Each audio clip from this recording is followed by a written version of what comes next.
Para penggiat anti korupsi menuntut Presiden Joko Widodo agar turun tangan menyelesaikan konflik yang terjadi antara Polri dan KPK terkait penetapan status tersangka Wakil Ketua KPK Bambang Wijayanto. Salah satunya adalah dengan meminta dikeluarkannya surat perintah penghentian penyidikan terhadap kasus BW. Masyarakat menilai status tersangka yang diberikan kepada BW adalah salah satu usaha untuk mengkriminalisasi KPK. Saat ini, selain BW, Wakil Ketua KPK lainnya Adnan Pandu Praja juga turut dilaporkan ke Mabes Polri. Rakyat berharap agar status tersangka terhadap Wakil Ketua KPK secara cepat dapat diselesaikan, agar dapat terus bergerak memburu para koruptor.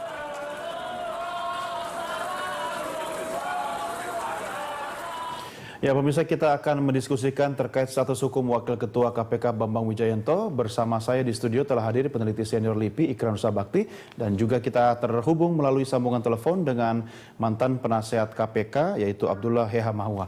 Pak Ikrar, terima kasih bergabung sama kami. Apa kabar? Sehat? Baik. Ya, kita coba sapa Pak Abdullah. Assalamualaikum Pak Abdullah. Halo Pak Abdullah. Dari tangki. Ya, kita terus akan mencoba menghubungi Pak Abdullah melalui sambungan telepon. Pak Ikrar, ini secara global dulu, kondisi ekonomi, maksud saya kondisi politik dan hukum kita, apakah jelas politik mana, hukum mana sebenarnya? Itu agak susah ya. Kenapa demikian? Kalau kita perhatikan dua kasus cicak versus buaya ya. Sekarang cicak versus aligator. Kalau yang dulu itu kan memang lebih banyak terkait dengan persoalan hukum ya. Betul. Saya beri contoh misalnya cicak versus buaya yang pertama kan dengan Susno Duaji ya, itu juga terkait hukum. Kemudian yang kedua itu kriminalisasi terhadap dua anggota KPK ya, Pak Bibit Samatrianto dan Pak Hamzah ya, Chandra Hamzah. Itu kan juga terkait hukum dan kemudian akhirnya ya, kita juga tahu bahwa ketika Presiden SBY pada saat itu membentuk tim 8 dan kemudian rekomendasinya adalah agar itu di SP3-kan dan akhirnya pemerintah melakukan itu surat perintah penghentian penyidikan. Ya. Intervensi dalam tanda petik kan? Dan intervensinya itu masuk akal dan itu ada dalam undang-undang. Ya. Bunyinya kan kalau nggak salah waktu itu adalah bahwa ini demi apa namanya itu keamanan negara dan kemudian juga demi kepentingan publik karena akibat dari desakan publik yang begitu besar pada saat itu ya. Jadi yang ingin saya katakan di sini ya bahwa seorang presiden itu punya hak diskresi semacam itu. Iya, dia punya hak veto ya sebenarnya. Betul. Sebagai kalau memang misalnya sebuah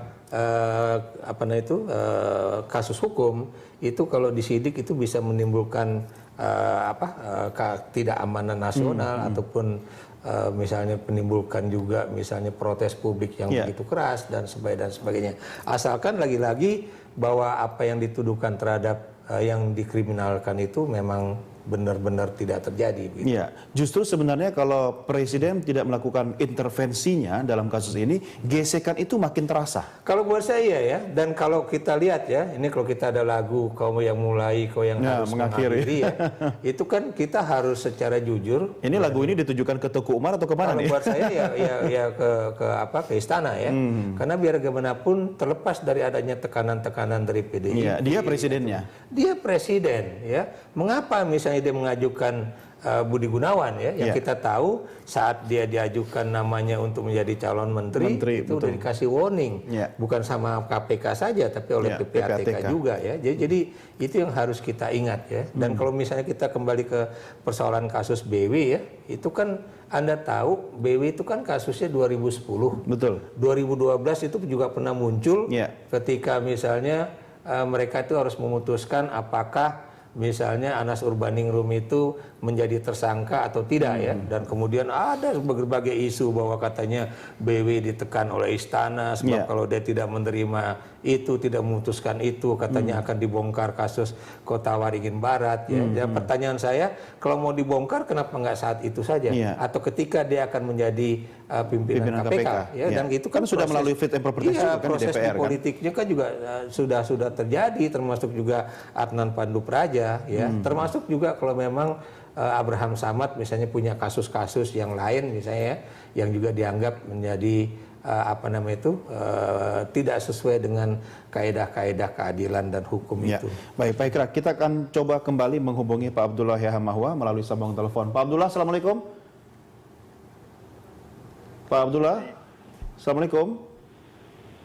Halo. Ya. Malaysia. Pak Abdullah di ujung telepon. Itu? Ya, sudah bisa bergabung bersama kami, Pak Abdullah. Selamat pagi, Pak. Iya, iya. Ya, Assalamualaikum, Sudah, Pak. bisa, Apa kabar, Pak?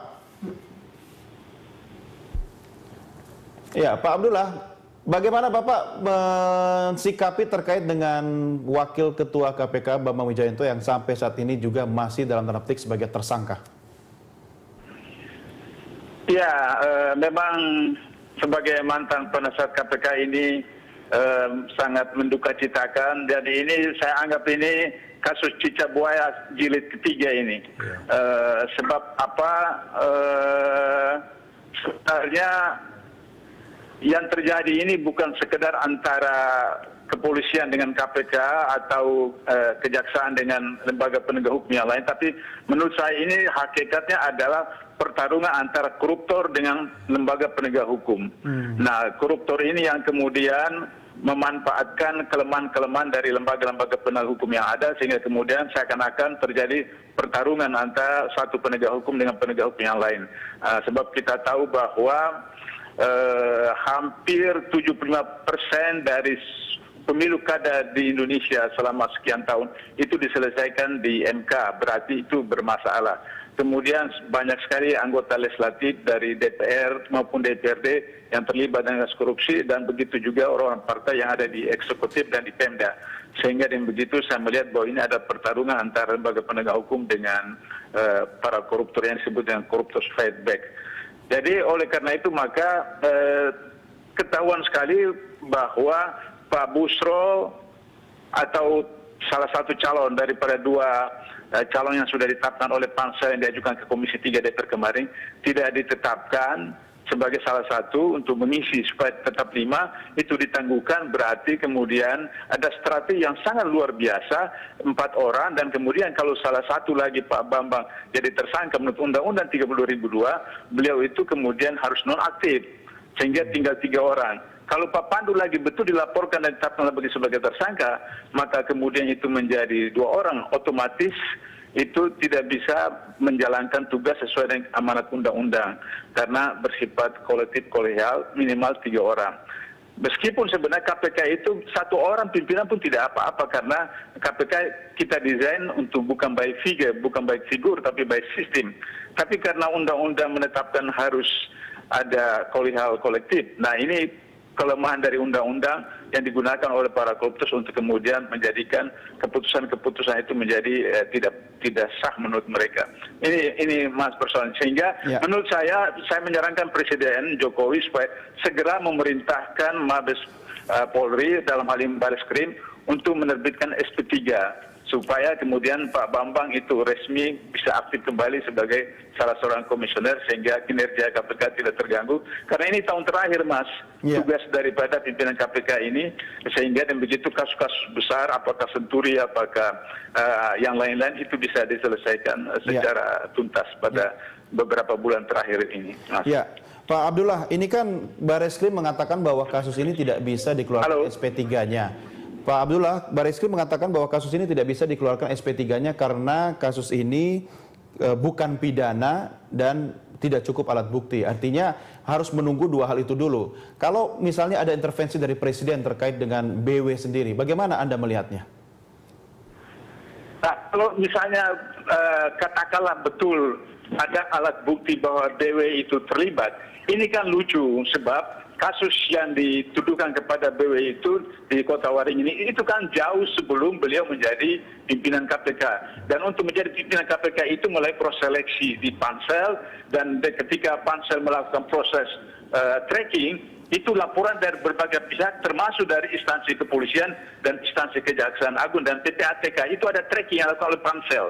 Sehingga seharusnya kalau memang masyarakat, Mabes Polri, Kejaksaan Agung dan PPATK punya data tentang Pak BW, itu seharusnya disampaikan kepada pansel sebelum pansel menetapkan 8 orang yang dikirim kepada DPR Komisi 3. Nah, setelah di Komisi DPR seharusnya juga Komisi 3 mendapat input dari berbagai pihak termasuk kepolisian, kejaksaan, PPATK bahwa dari 8 orang calon itu ada yang bermasalah termasuk Pak BW atau Pak Adnan. Tapi ini kan ternyata tidak. Jadi ini berarti yang saya katakan tadi ini kolaborasi antara koruptor dengan pejabat-pejabat tertentu sehingga itu sengaja dibiarkan sehingga kemudian dijadikan seakan-akan bom waktu atau sebagai alat untuk menekan atau memeras atau mempersulit posisi KPK. Itu saya lihatnya tadi itu sebagai koruptor fight back tadi itu, Mas Roni. Baik, Pak Abdullah dan Pak Ikrar, kita break dulu, kita lanjutkan di segmen berikutnya. Pemirsa tetap bersama kami segera kembali sesaat lagi. Terima kasih Anda masih bergabung bersama kami. Kita lanjutkan diskusi kita terkait status hukum Bambang Wijayanto, Wakil Ketua KPK. Bersama saya di studio Ikrar Nusa Bakti, peneliti senior LIPI, dan juga melalui sambungan telepon mantan penasihat KPK Abdullah Yamahwa. Saya ke Pak Ikrar dulu. Pak Ikrar, Presiden sudah memberikan dalam tanda petik ketegasan bahwa kasus yang menimpa BW dan juga BG harus terang benderang. Maksudnya apa sih terang benderang ini? Itu yang terus terang ya. Semalam itu saya sangat kecewa. Ya, kenapa demikian? Karena pernyataan pers Presiden di istana itu tidak terang benderang. Ya, kalimat-kalimatnya itu menurut saya nggak jelas. Ya, apa yang dimaksud dengan bahwa polisi dan kemudian KPK tidak boleh saling mengkriminalisasi? Apakah misalnya kalau Anda polisi dan saya KPK, saya bersalah, Anda tidak boleh mengkriminalisasi saya, atau sebaliknya Anda juga punya perbuatan tercela, kemudian saya tidak boleh mengkriminalisasi Anda. Kalau itu tapi penggunaan kata kriminalisasi apakah sudah tepat dalam kasus ini? Nah justru itu ya, itu yang buat saya juga agak-agak membingungkan ya. Apakah kemudian atau jangan-jangan Presiden juga nggak paham? Saya beri contoh misalnya, apakah ketika KPK itu menyatakan Budi Gunawan sebagai tersangka, itu kriminalisasi atau bukan ya? Sebaliknya juga apakah ketika Polri menyatakan BW itu tersangka itu kriminalisasi atau bukan? Karena kalimat itu juga agak membingungkan ya. Itu yang, dan kemudian apa yang dimaksud dengan transparan ya? Apakah kemudian memang KPK kurang transparan ya? Ya, di dalam ini menurut saya KPK udah transparan dalam menjelaskan mengapa BW itu ditetapkan BG itu ditetapkan sebagai tersangka ya.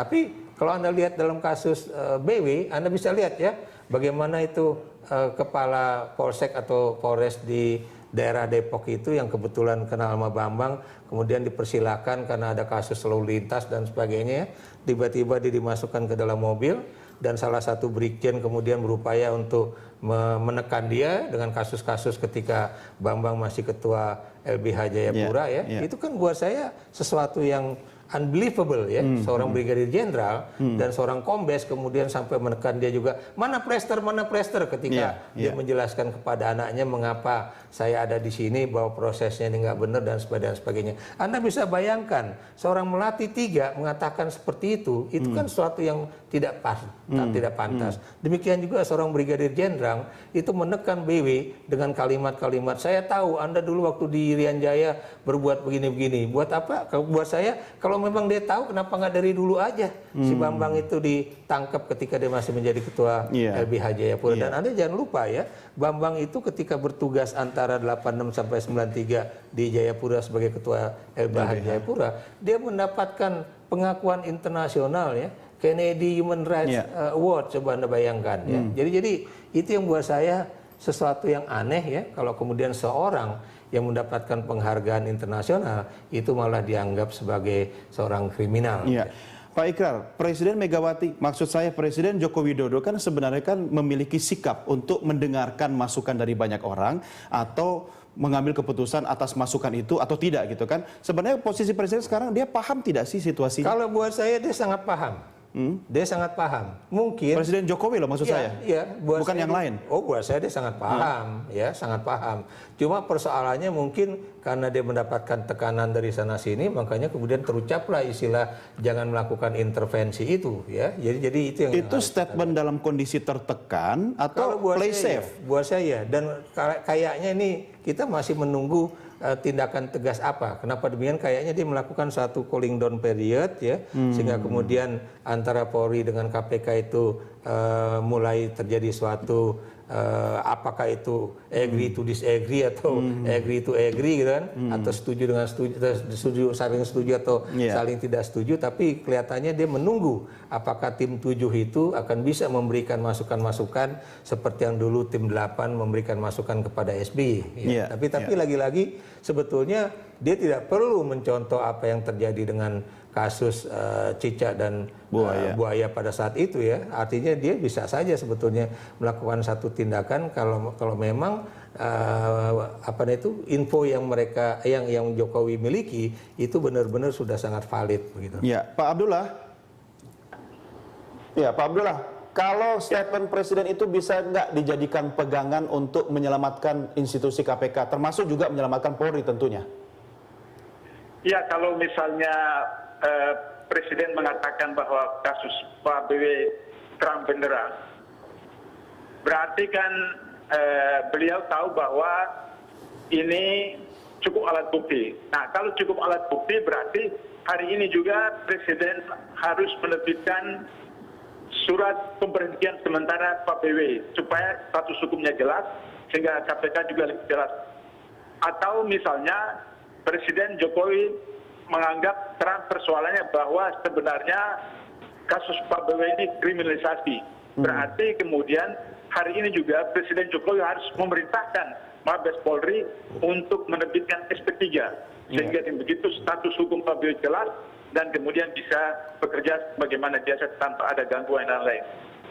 Itu persoalannya. Kalau misalnya Pak Jokowi tidak menegaskan sikap, apakah memerintahkan menerbitkan SP3 atau menerbitkan Kepres pemerintahan sementara, berarti Pak Jokowi jelas tidak mempunyai komitmen yang serius untuk memberantas korupsi Indonesia, termasuk membiarkan KPK dalam keadaan tidak jelas posisi pimpinannya. Pak Abdullah, ini kan kasus sekarang sedang dialami oleh KPK.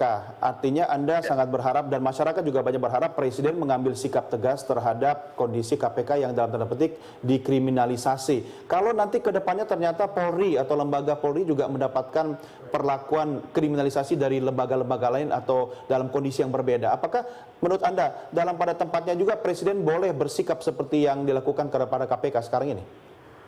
Oh iya, sama saja Presiden harus berdiri di atas undang-undang. Itu ada pijakan hukum ada di atas segala-galanya, tidak membeda-beda kapan. Nah sekarang kalau misalnya KPK dituduh mengkriminalisasi polisi, indikatornya apa? Misalnya kalau misalnya kasus jenderal kasus simulator itu kan jelas persoalannya. Setelah melalui proses penyelidikan yang lama, kemudian ditetapkan tersangka, kemudian ditahan dan disidang dan dijatuhi hukuman. Nah, kemudian kalau yang sekarang kasus BEG itu dianggap kriminalisasi kepolisian, ini prosesnya berjalan sudah lama dari 2010. Nah, waktu 2010 KPK kan tidak mengenainya itu karena menurut Undang-Undang 30 2002 bahwa kalau satu dan Undang-Undang 3199 junto Undang-Undang 2021 tentang tindak pidana korupsi, kalau satu kasus korupsi sudah ditangani oleh satu lembaga penegak hukum, maka lembaga penegak hukum yang lain tidak boleh menanganinya. Nah, ketika kasus rekening gendut di Mabes Polri ditangani oleh Mabes Polri, KPK harus menghormati itu, meskipun ada tuntutan dari masyarakat untuk supaya jeruk tidak makan jeruk. Tetapi kita biarkan. Sampai kemudian sudah selesai, Mabes Polri mengatakan clear persoalan, baru kemudian 2011, 2012 ada laporan masuk, 2004 proses oleh KPK kasus BG ini, maka ditemukan ada 2 alat bukti yang meyakinkan. Itulah sebabnya ketika Jokowi minta rekomendasi dari KPK tentang beberapa nama untuk masuk dalam kabinet, dan kemudian KPK memberikan stabilo merah, tinta merah kepada BG bahwa ini orang bersalah. Sehingga seharusnya kan Jokowi tahu itu persoalan. Jadi bukan persoalan kriminalisasi, ini proses hukum yang biasa. Ya, Pak Abdullah, mungkin Presiden Jokowi juga tahu, tapi mungkin Pak Abdullah tidak tahu bahwa Presiden Jokowi juga dikriminalisasi oleh orang luar kali, Pak. Tidak usah dikomentari, Pak. Kita akan lanjutkan di segmen berikutnya. Pemirsa, kami segera kembali sesaat lagi. Tetap bersama kami. Kembali kita lanjutkan diskusi kita. Saya kembali ke Pak Abdullah Yamahua. Pak Abdullah, ini kira-kira akan bermuara kemana? Akankah akan ada cicak buaya versi-versi berikutnya ketika masing-masing institusi merasa dikriminalisasikan, Pak? Ya, karena itu maka pertama saya menyarankan supaya undang-undang KPK yang mempunyai pasal-pasal yang agak lemah itu diperbaiki, misalnya persoalan penyidik dan jaksa penuntut umum. Nah, bagaimana agar supaya tidak double pengertian di dalam undang-undang itu dijelaskan supaya KPK itu bisa merekrut sendiri, baik penyidik maupun penyelidik maupun jaksa penuntut umum. Nah, tidak ada persoalan kerangkeng-mengkerangkeng antara satu lembaga dengan penegak hukum yang lain, karena nanti KPK dipersulit, penyidiknya lah, jaksanya apalagi, sehingga seakan-akan dia ditafsirkan oleh orang luar sebagai kriminalisasi. Jadi itu yang pertama harus diselesaikan. Sehingga dengan begitu maka tidak akan terjadi kasus-kasus yang lain. Kedua, saya menyarankan di dalam Undang-Undang Tindak Pidana Korupsi yang kalau diamandemen, saya mengharapkan supaya dengan kepala jernih kita berpikir soal persoalan korupsi sebaiknya diserahkan saja ke KPK. Jadi kepolisian, kejaksaan menangani pidana umum yang lain di luar korupsi, apakah itu narkoba, apakah itu teroris, dan pidana umum yang lain, sehingga tidak terjadi persaingan yang tidak sehat antara tiga lembaga yang seakan-akan mereka lebih hebat dalam menangani kasus korupsi. Nanti kalau kayak begitu, Pak, penjara KPK penuh sama anggota Polri, Pak? Bukan. Kenapa maksudnya? Maksud saya oknum Polri, Pak. Bukan, artinya kan yang sekarang kan beberapa ada 20 kawan-kawan yang dari polisi yang sudah berhenti dari polisi, kemudian jadi full time pegawai tetap KPK sebagai penyidik kan.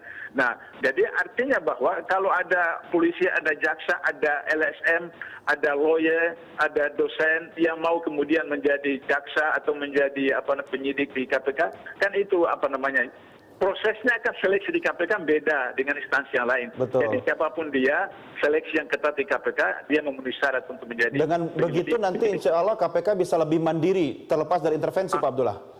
Iya, betul. Itu salah satu sebab supaya betul-betul tidak saling kerangkeng-mengkerangkeng, saling mengganggu, karena seperti sekarang ini itu. Ya, Pak Abdullah, sebagai seorang warga negara yang juga penggiat anti korupsi, mantan penasihat di KPK, saya ingin tahu apakah Anda memiliki harapan yang cukup besar kepada Presiden Republik Indonesia Joko Widodo terkait dengan penuntasan kasus cicak buaya kali ini, Pak?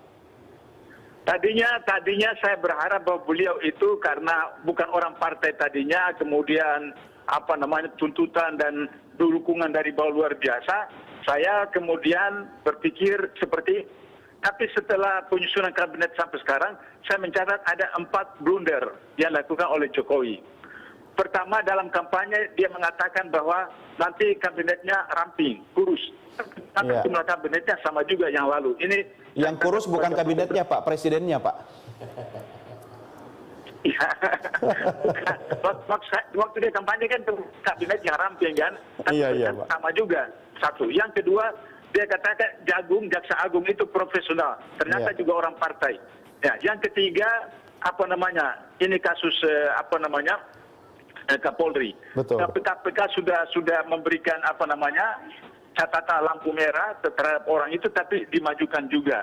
Sehingga dengan begitu maka saya lihat kalau kasus ini Jokowi tidak tegas memberikan sikap, berarti saya menganggap bahwa harapan masa depan Indonesia di bawah kepemimpinan Presiden Jokowi itu sangat dikhawatirkan. Pak Abdullah, kalau kita tidak bisa berharap kepada Presiden Republik Indonesia, terus kepada siapa dong kita bisa berharap? Ya, kan kita membangun sistem. Orang KPK itu biasa percaya pada sistem di KPK, percaya sistem. Jadi sistem itu yang kita perbaiki sehingga ketika seorang presiden itu lemah, maka sistem itu yang menjalankan, ada wakil presiden, ada Menko, ada Menteri dan seterusnya. Nah, kalau misalnya kemudian tidak bisa lagi diharapkan lagi, ada mekanisme hukum. Kalau sudah dianggap melanggar Undang-Undang Dasar 45, bisa di-impeach misalnya. Itu kan ada mekanisme yang sudah diatur oleh Undang-Undang. Jadi kalau kita sudah orientasi sistem, itu lebih mudah, Mas. Tidak usah kita khawatir karena sistem itu yang mengarahkan orang-orang itu melaksanakan sistem penyelenggaraan pembangunan dan kenegaraan secara baik, Mas. Baik. Pak Abdullah, terima kasih sudah bergabung bersama kami, Pak. Selamat pagi, sampai jumpa. Assalamualaikum. Sampai jumpa. Baik. Ya, itu tadi perbincangan saya dengan Abdullah Yamahua, mantan penasihat KPK. Pak Ikrar, ini kita masih punya waktu sebenarnya mewariskan sesuatu bagi anak cucu kita bahwa hukum bisa jadi panglima, atau sebenarnya mewarisi konflik yang bisa saja menjadi bom waktu. Kalau buat saya ini udah ya kali yang ketiga ya konflik antara Polri dengan KPK ya. Kalau yang kali yang kedua itu tentang kasus Joko Susilo yang kita tahu oleh Mabes Polri, Bareskrim, waktu itu Sutarman masih menjadi kabar reskrimnya bahwa apa namanya itu katanya tidak ada kasus korupsi di Korlantas Polri. Ternyata ada. 196 miliar, bukan angka yang kecil. Ya. Jadi itu yang menunjukkan betapa saya setuju dengan Bang Abdullah Yamahua ya bahwa kalau memang ada kasus-kasus gitu sebaiknya jangan ditangani oleh institusi yang sama, tapi institusi yang berbeda yaitu KPK ya. Tapi mau nggak institusinya?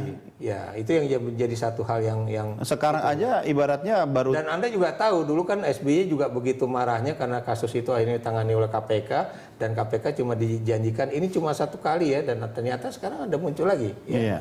Jadi yang ingin saya katakan di sini bahwa bukan mustahil akan masih banyak kasus-kasus macam itu, termasuk juga selentingan-selentingan yang terkait dengan BLBI atau keputusan pemerintahan Megawati pada saat itu ya. Walaupun kita tahu dalam jurisprudensi yang terjadi saat ini ya, keputusan pemerintah itu tidak pernah bisa diadili. Betul. Ya, kecuali kalau memang keputusan itu terkait dengan ada kasus korupsi. Saya beri contoh misalnya kayak kasus dana talangan untuk Bank Senturi misalkan, itu kan keputusannya Gubernur Bank Indonesia tidak bisa diadili, tapi karena wakilnya itu ternyata ada kasus dengan korupsi 2 miliar itu makanya dia masuk ya. Tapi kita juga nggak tahu apakah di atasnya juga masih ada yang seperti itu. Tapi yang ingin saya katakan di sini bahwa saya sepakat dan saya masih tetap mendukung Presiden Jokowi yang menyatakan kadang saya harus menggunakan wewenang saya. Fine. Tapi wewenang itu harus asas dasar Undang-Undang Dasar 45, undang-undang yang berlaku dan juga kepentingan rakyat banyak. Bukan gara-gara kemudian dia mendapatkan dukungan dari partai-partai politik, termasuk partai utama yang mengusung dia, lalu kemudian dia menjadi orang yang mudah disetir oleh pimpinan-pimpinan partai tersebut. Ya, ini yang harus kita ingatkan kepada beliau. Ya, jadi kayaknya yang ingatnya sudah cukup banyak deh. Itu yang makanya mungkin tadi Presiden dari menunggu awal, momentum kali dari awal saya sudah mengatakan pada Anda, saya yakin, seyakin-yakinnya, aku yakin bahwa Presiden sebetulnya udah tahu ya kira-kira jalan keluarnya apa. Cuma persoalannya apakah dia akan mengambil keputusan sesuai dengan hati nurani rakyat itu atau tidak ya. Kenapa demikian? Karena Anda tahu ya, ketika dia mengatakan bahwa saya mengajukan Budi Gunawan sebagai Kapolri itu adalah hak prerogatif saya sebagai Presiden. Tapi buat saya sebagai seorang orang yang belajar mengenai ilmu politik, hak prerogatif seorang presiden itu juga dibatasi oleh kepentingan umum, bukan atas kepentingan pribadi dia, bukan atas kepentingan parpol dia, tapi kepentingan umum, kepentingan rakyat Indonesia, kepentingan negara dan bangsa Indonesia, dan itulah batasan-batasan dari hak prerogatif seorang presiden. Gitu. Tapi Pak Ikrar jangan lupa, seorang anak tidak boleh durhaka pada orang tua loh. Jadi buat saya lagi-lagi boleh-boleh saja seperti itu, tapi lagi-lagi Anda tahu kita harus meletakkan hukum di atas segala-galanya. Hukum harus jadi panglima ya. Pak Ikrar, terima kasih bersama kami. Sampai ketemu lagi. Selamat pagi. Dan pemirsa, demikian diskusi kita pagi ini. Tetap bersama kami. Kami akan lanjutkan dengan beragam berita lainnya.